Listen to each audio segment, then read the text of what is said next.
Siapapun percaya kita, saudaraku, saudara ingat iman itu harus percaya dalam hati, mengaku dengan mulut, dan bertindak sesuai dengan iman, dan sesuai dengan firman. Jadi saudara sudah percaya dengan hati, hidup hanya bagi Tuhan, saudara sudah mengaku dengan mulut, saudara bisa menang oleh kuasa Roh Kudus, saudara tidak mau diseret dipikat, saudara mau selalu dipimpin Roh Tuhan, saudara mau dekat dengan Tuhan, mempersembahkan seluruh hidup saudara, fokus untuk kemuliaan bagi nama Tuhan. Sekarang hanya tinggal bagaimana saudara sungguh-sungguh mematuhi.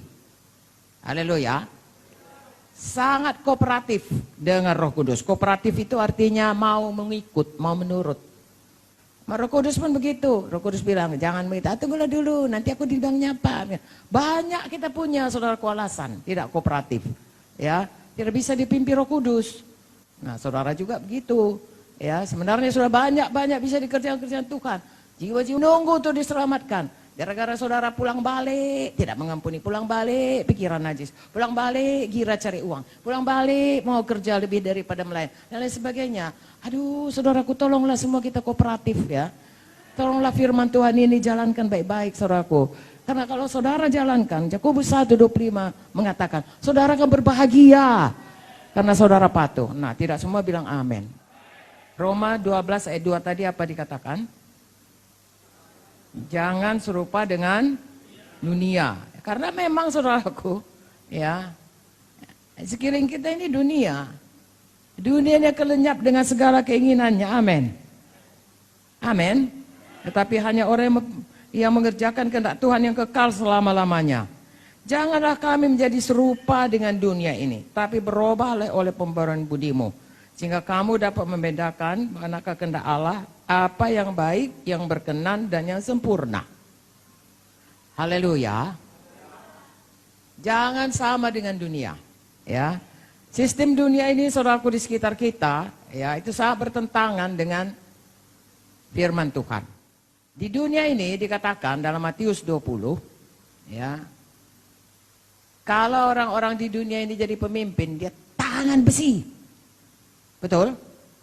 Oke, kita buka aja lah Matius 20. Saya harap saya tidak salah. Permintaan Ibu Yakobus Yohanes bukan memerintah, melainkan melayani.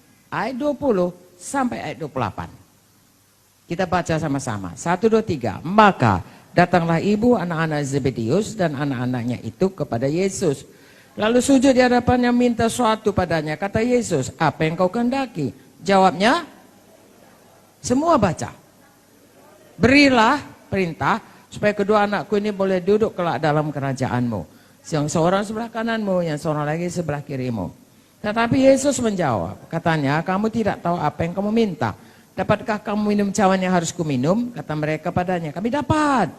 Yesus berkata pada mereka, cawanku memang akan kamu minum. Tapi untuk hal duduk sebelah kananku, sebelah kiriku, aku tidak berhak memberikannya. Itu akan diberikan kepada orang-orang bagi siapa Bapakku telah menyediakannya. Mendengar itu, marahlah ke-10 murid yang lain kepada kedua saudara itu. Ayat 25, perhatikan pengajaran Tuhan. Tetapi Yesus memanggil mereka lalu berkata, kamu tahu bahwa pemerintah bangsa-bangsa memerintah rakyatnya dengan tangan besi. Dan pembesar-pembesar menjalankan kuasanya dengan keras atas mereka. Tidaklah demikian di antara kamu. Barang siapa ingin menjadi besar di antara kamu, hendaklah ia menjadi pelayanmu. Barang siapa ingin menjadi terkemuka di antara kamu, hendaklah ia menjadi hambamu. Sama seperti anak manusia, datang bukan untuk dilayani, melainkan untuk melayani. Dan untuk memberikan nyawanya bagi tebusan bagi banyak orang. Beda enggak dunia dengan kerajaan sorga? Jelas dikatakan di sini. Nah, orang ini bertengkar.